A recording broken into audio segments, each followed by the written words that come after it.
Welcome to Make Your Remarkable, the podcast where banking meets inspiration. Here, we share stories that spark new ideas, open doors, and remind us what's possible when passion meets purpose. Each week, you'll hear from remarkable guests, leaders, dreamers, doers, and difference makers, who bring fresh perspectives on leadership and culture, community connections, and the path to financial success. Wherever you are on your journey, their stories will encourage you to think bigger, live bolder, and make your own remarkable. So let's dive in. It's time to make your remarkable. Jeff spent over 20 years in leadership roles with Fortune 500 companies where he discovered his passion for helping other people grow and succeed.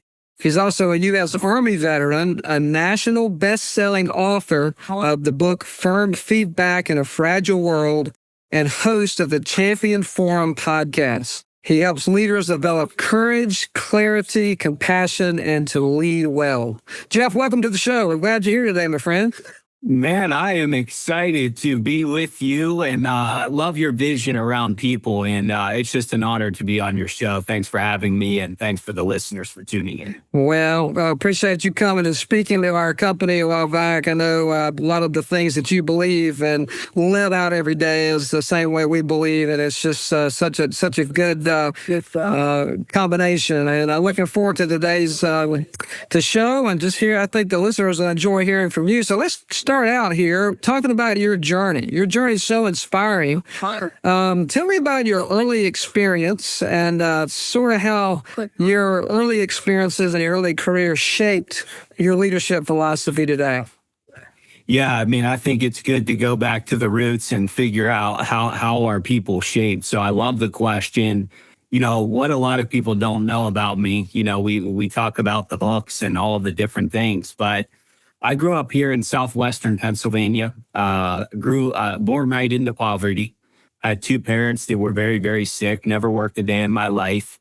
And, what I learned about that environment is that it teaches you two things pretty quickly, Neil. It teaches you that nothing is guaranteed and that people matter deeply in your life. And I didn't really learn that most until I was able to reflect back on what that childhood was like. But I can tell you this, I had leaders in my life who saw more in me than I saw in myself. And that began to change who I would eventually become. And so now, I live this life of a simple philosophy, really, about leadership, which is why I'm so passionate about it, is leadership's not about a position. It's about responsibility. And, if you've been given influence in any way, you've been given an opportunity to elevate someone's life. And although I wouldn't wish for anybody to grow up in poverty, what I know is adversity has a way of being a teacher and a differentiator for us if we allow it to, because we're all going to face some level of adversity. And certainly my childhood was no bed of roses, but we can allow that to either be an anchor or we can allow that to be a propeller. Many allow it to become an anchor because of the situation that they're in. But for me, I had some amazing people that stepped into my life and allowed me to borrow their belief in me. Mm-hmm. You know, you're right. Every one of us face adversity. None of us are exempt from it. It's what you do with it, right? And so often people become this victim mentality of, woe is me, I got this headwind, and this person got this or that, and they got a head start. But obviously, you're living proof of someone who faced extreme adversity. Odds were all stacked against you, but you figured out a way to make it happen. So as we talk about that, when did you see your job or your work, as you do, when did it change from just being a job or simply work to really seeing it an opportunity to help others grow? What was there a magic moment in time where the light bulb went off, or that just talk about how that happened? Yeah, man, there were many defining moments, no doubt about it. But I will tell you the one that resonates the most deeply in my life. I had a mom that battled lupus her whole life from 10 years old until she passed away at 47 years old. And at the time she passed, I was finally starting to get my life together and have, the beginnings of success. I was working so hard to provide a life for my parents of better quality. These were two people that literally would cut pills in half because they couldn't afford co-pays on prescriptions. They wanted to make the prescription last a little bit longer. And here I am. I'm finally getting, some level of success, earning a couple dollars. I get my big break in sales. I'm having some level of success in it. And my mom passes away in the last quarter of a fiscal year that I was performing well. And Neil, it rocked me to my core. I wasn't clinically diagnosed as depressed, but I can tell you, I was in a bad place. I lost motivation. I was kind of showing up to work as a shell of myself, but I had a leader. His name was Sean, who had spent so much time with me, developing me, understanding my story, understanding why success was important to me, teaching me the art of selling, spending countless hours role playing with me.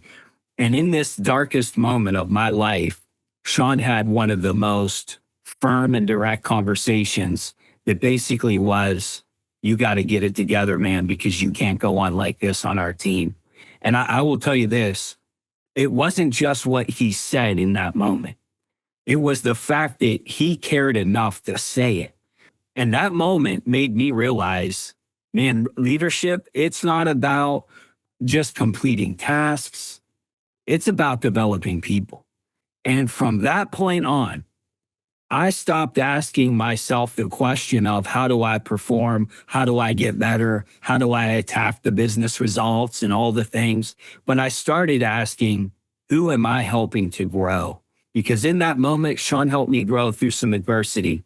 I think about my life since that conversation, and oh my gosh, I don't even know if I would be the person I am today if I wouldn't have had a leader like Sean in my life in that moment. And it changed how I would eventually lead people as well. You talk about leadership not being about title, it being about really pouring into others, developing others, equipping others, caring, loving for others. What you're talking about there is creating what I call true followership. Yeah. So you can be a leader and have a title and people will follow you as a result of that title, right? But they may not be following you because they want to follow you. They're following you because they have to follow you because of the title. What you're speaking about creates true followership, where those around you, you inspire. They want to grow. They want to have a leader like you because they see the opportunity and the mindset that you're pouring into them. And you saw that firsthand. You experienced it. You were on the receiving side of that, and then now you're taking this and you're taking it across the country, talking to other leaders about it, which I just love that so much. One of our values here at OSB is stewardship. And that's one of the things we're going to talk about today is stewardship. So how do you define stewardship as it relates to leadership? Talk about that a little bit. Well, first, let me step back and say I got to experience the culture of your organization, albeit briefly.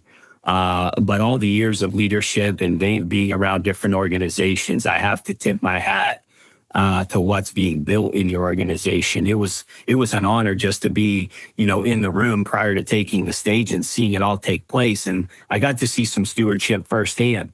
And man, what a pillar of building a healthy culture. Stewardship in leadership is recognizing that the people, the opportunities, the influence that maybe we've been given as leaders, it's not our own. It's ours to help people. It's ours to develop. And I think that is a pivotal point in every leader's journey.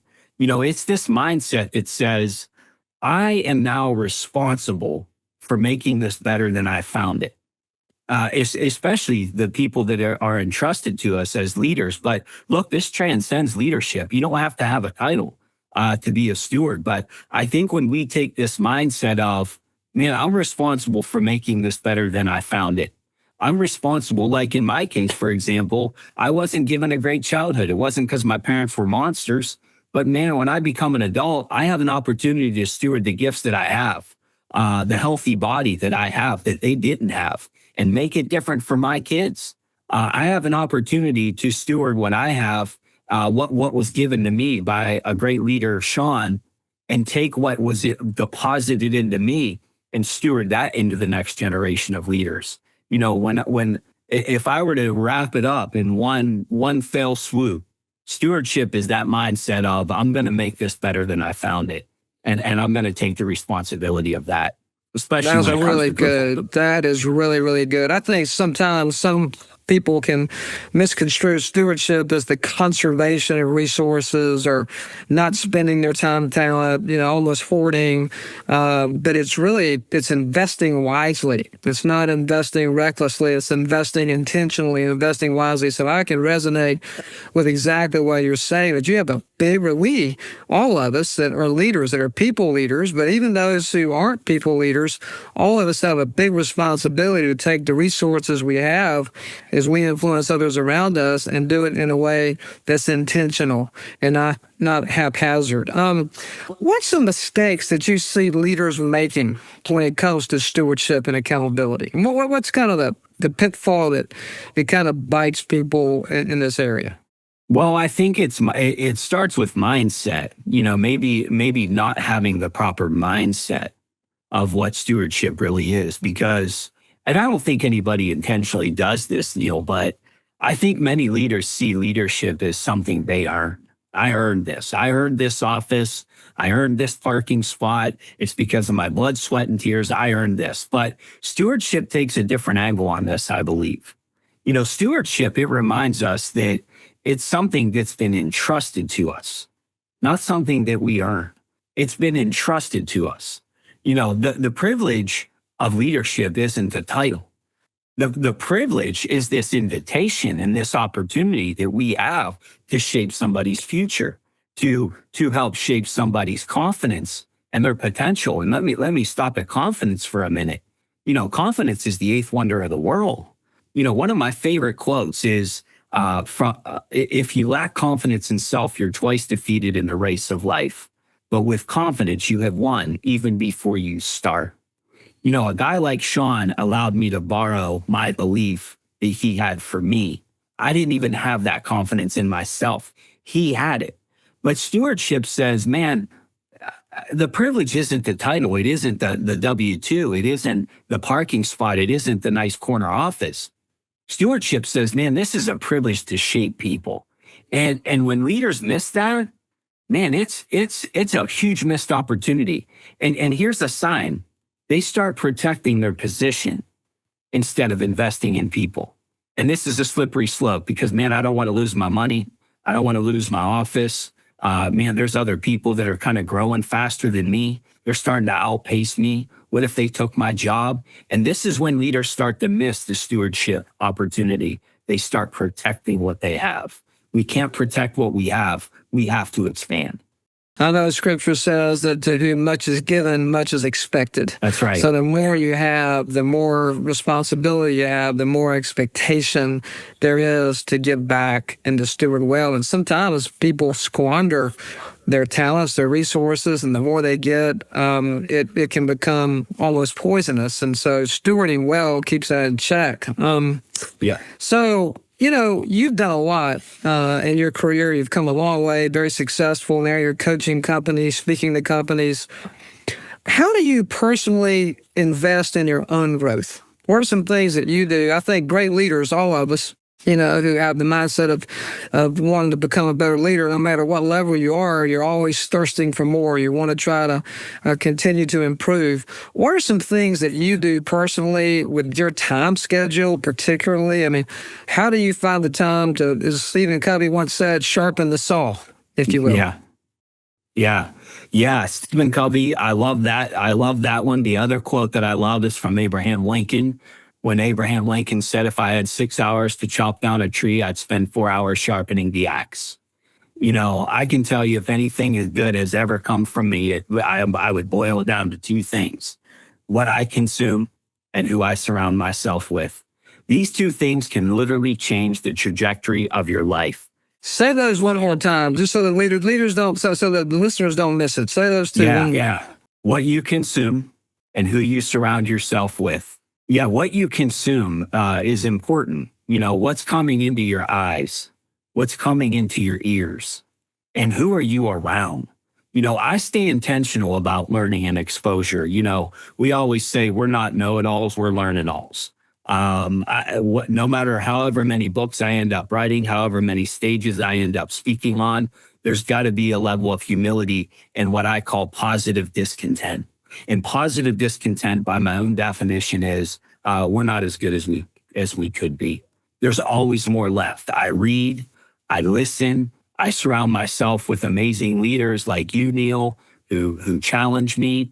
I put myself in environments that I'm uncomfortable. I put myself in environments where I'm not the most experienced person in the room.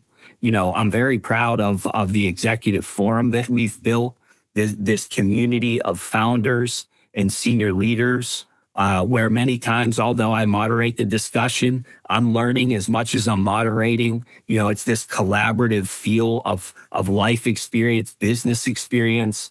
But more than anything else, I would say at this stage in my journey, I invest a lot of time reflecting.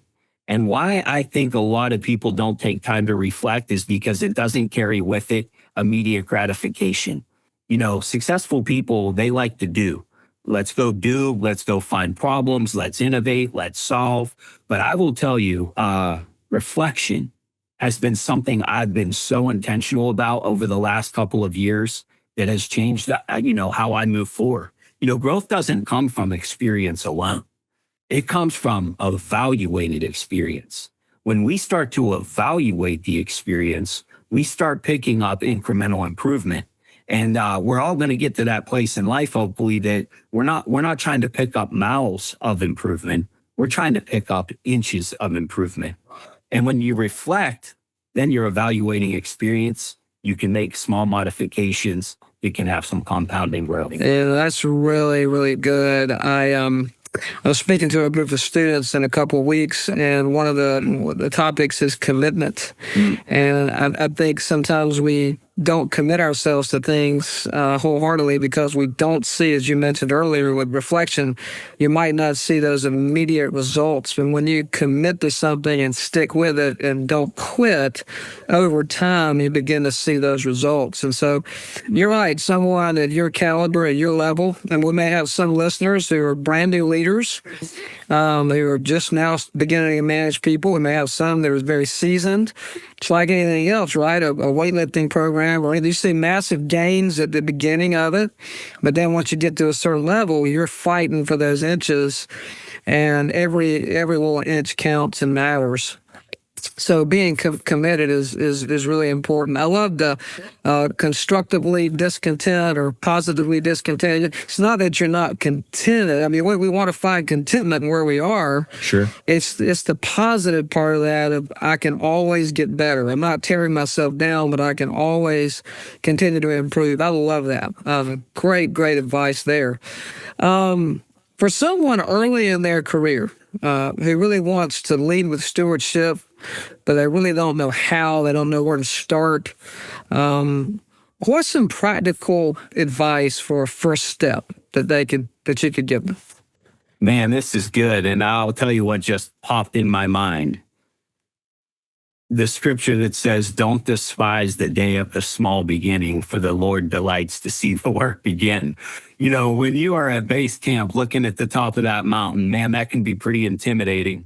And thinking, oh my gosh, here comes comparison. Here comes, when am I going to get there? Here comes, all of this insecurity and imposter syndrome and all of these things. Don't overwhelm yourself if you're, new to the journey. What you can do is you can start by taking ownership of what's already in front of you. What's in your hand? What do you have? Listen, you don't need a title to be a steward. You can steward your attitude. You can steward your effort. You can steward your reliability. You can steward how you treat people. And by the way, some great news for everybody listening that's just starting out. The things that I just mentioned require zero skill. They are choices that you make. And here's some even better news. Not everybody does this. Matter of fact, all the leaders listening would say, Jeff's right on this one. Not everybody brings that to the table, to their career, to what they're putting their hand to do. Attitude, effort, reliability. This isn't newsflash for anybody, but I can tell you this: not everybody shows up intentionally to bring these non-skill things to the table. And look, if you're new and you say, look, someday I want to lead too, prove that you can be trusted right now. Prove that you can be trusted with what's in your hand right now. Be great at where you are. And believe you me, promotion is inevitable. If you can be trusted with what you have and you can master the non-skill things, this is going to make you very magnetic. And you're going to find that leadership and mentors, they're going to want to invest in you because they're going to know they're going to get a return on their time. And I'm surprised at how simple that concept is, but how little of it you really see. It's true. And those who are listening who commit themselves to that and that thought process and that mindset can easily stand out over a period of time. I think some want to move so fast and they're looking for the next step constantly versus really relishing and getting better and bringing value where they are. That will earn you the opportunity without saying anything, and it's quite simple to do. A lot of it's just showing up, and you build a skill and experience over time. It's true. And back to that, it's not skill, right? I remember, I want to share this because it did impact my journey quite a bit. I had a mentor that told me, I told him all my aspirations, all the things I want to do. He's giving me the advice that I'm giving right now, work hard, be above reproach, have a great attitude. And so then here came this practical question from me, which was, give me a practical way to do this. And he said, here's what you do. Maybe not every day, but a couple times a week. Before you're ready to clean up your office and head out for the day, just swing by your boss's office. Say, hey, good night, boss. I hope you have a great evening. Hey, before I go, is there anything that I can do for you? Is there anything that you need? Is there anything that I can work on? He said, 90% of the time, the boss is going to say, no, have a great night. But there's going to come a time that the boss is going to say, you know what? As a matter of fact, there is one thing. And now all of a sudden, you're going up what we call the extra mile, not just doing your job task, but now you're finding opportunities to be a leading contributor. Yeah. And that's a great piece of advice right there because it stands out. Not everyone does it. And I think it is done authentically in the right way. I was reading somewhere recently, this was an older book, but one of the ways to move up is a PIE, P-I-E. I think it was the P being performance. In other words, doing something well. 2 is exposure. That's the E of it. And then the I believe is image. So performance, image, and exposure. And the exposure, that's an easy way to get exposure is just ask the question, what can I do, and be willing to go the extra mile. I love that. We always like to ask this question to our guests, and that is, how are you making your remarkable? Yeah, I love this. And I love this as part of the culture and vision that you have. And thinking about that, man, there's so many things that are important to me, but I will tell you, I want to stay laser focused on impact over recognition. This can really get in the way. And, this requires humility. This requires having a servant's heart. This is a reminder constantly of why did we begin the journey anyway? But I want to make my remarkable by staying focused on impact over accolade. If I can help leaders become more clear, more confident, more courageous, more committed to developing the people around them, man, that's what matters. And that's my battle cry. And that's what I want my mark on this world to be, is that, man, while Jeff was here, he equipped leaders to change the lives of other people. So for remarkable for me, it's not about just being known. It's about being useful. I don't know who said this. It certainly wasn't me. It's attributed to someone. I don't know who. I can't quote the person, but there's a saying that says, aim to be faithful, not famous.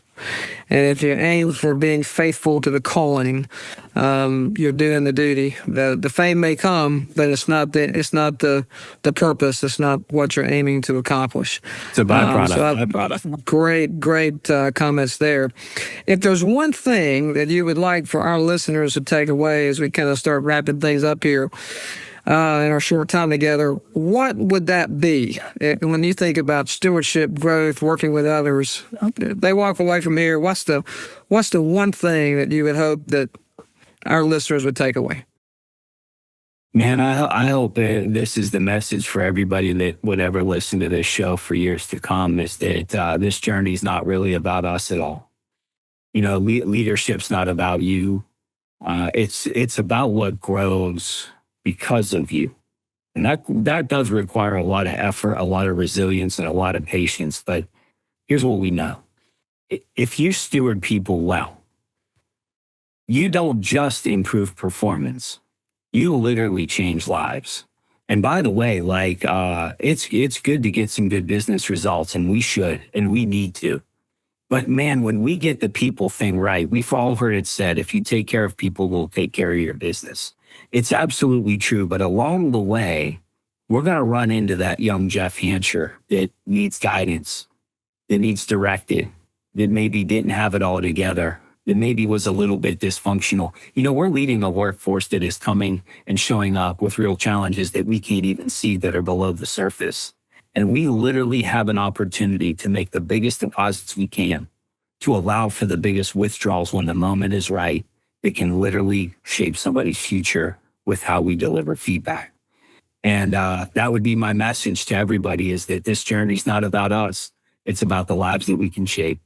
That's really good. We had an executive level leader retire about a month ago, and after 30 plus years in the business and 22 years with us, he decided to move on to his next phase of life. And at his retirement party, people by the droves stood up, and not one mention of return on assets or return on equity or return on investment, or what the numbers look like 2 years ago, or this and that. It was all about the impact this individual had on the lives of the team members, not just those who work for him, but those throughout the organization.